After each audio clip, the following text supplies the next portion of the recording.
Holistic Health Crusaders, Dr. Wren here with Carol from Carrollton. How you doing, Carol? I'm awesome. How are you? I'm great. Thanks for having me. You're welcome. I'm so glad you're here. Why are you here? Oh, yeah. So I'm here because Carol is my lovely date tomorrow to the White House for Obama's Precision Medicine Initiative, honoring the champions of change. And I'd just like to thank everyone out there who voted for me as a nominee. I actually am not an honoree, but I got enough votes to be invited as an attendee, and we're both sitting on a round table tomorrow.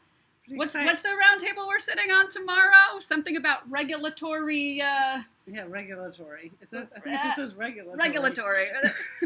We'll find out. And we'll be full of news tomorrow. Yeah, it's just so exciting. Actually, it's all coming in actually really fast. I mean, yeah.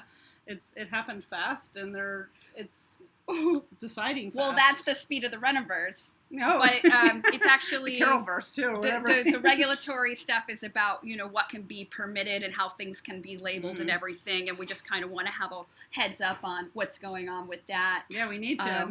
But we need to know what's going on. We need to know, because if you don't know, you don't know. And you can't endorse it or you can't stop it. Exactly. You need to be aware of things, which actually ties into our holistic health tip of the day, which is conscious awareness in nature. Yep. Yeah. So something I always like to remember, and Carol knows for certain, since she's one of my favorite feminine wild foragers, is that your medicine or anything you need at that time can be found within your radius or your eyesight in nature. And actually something...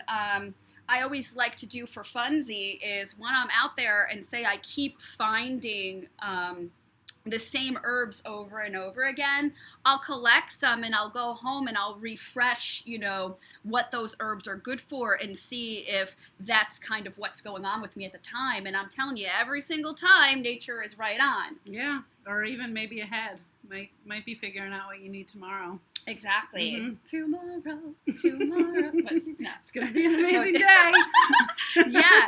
So actually, when I walked into Carol's place today, I found this amazing bowl of juniper berries. When you do that, you can just give me a courtesy sniff, Oh, Carol. Yep, come on, put your head in it. On her counter, and I said, "Where did you find these?" Because we're going out foraging in a little bit, and we're going to go swimming in an artesianal well. That stuff that naturopaths do. But I'm going to share my reishi spot with her and swim in some spring water. It's pretty magic. And so, where did you find these? Well, I actually found these in Virginia Beach.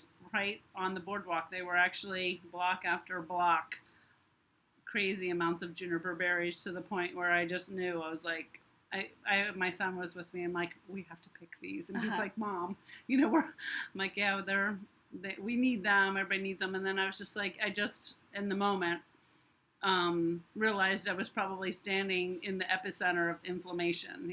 Like on the boardwalk, French fries, cotton candy, just lifestyle in general. There was a lot going on there, and I knew why they were there. Yeah, I mean, to me that makes total sense. Mm-hmm. I mean, come on, guys. What's the root ingredient of cotton candy but refined sugar, right? Refined white sugar, which is just like you said, inflammation Disneyland. Right, it was. And juniper berries are actually great for inflammation, among other things that we like to play around with them for, like I like to sometimes add them into some seltzer. Mm-hmm. You'll find a lot of tonics that include these, and I know you're like recipe guru over here. Yeah, I actually put them in raw cultured vegetables because it's just super anti-inflammatory anyway, and it just adds this great flavor to it, and I just feel like that fermentation, anaerobic fermentation process just really releases a lot of the medicinal properties of them. They are used to make gin. Gin's made from juniper berries, which is very anti-inflammatory. And when I did a little research on gin, I didn't realize gin is actually infused vodka. Woot, woot, woot, woot, woot. So you can make a tincture. You could do like a juniper berry tincture. which I've never done, but I may experiment with it. So are your friends like nutcases too when if you do go out to like a nice venue and they're like grilling the server and they're like, is this vodka gluten-free and everything? Yeah. That is so like my level right now with Frenzies. Yeah. But yeah, I mean, even in Italian-American culture being brought up, mia famiglia, shall I say, would put cypress and juniper on their ankles to help combat gout. So if they knew they were going to go out and like eat a lobster that night, like they would pre-plan. Because it's all about, holistic health is all about balance, right? Yeah, right. It is. And it is finding the medicine, sometimes to, create the balance, And speaking sometimes of medicine, other spectrums. I hope these don't go bad, but I'm gonna put some in the little medicine bag that you made me for my birthday, since it's birthday week and we're celebrating.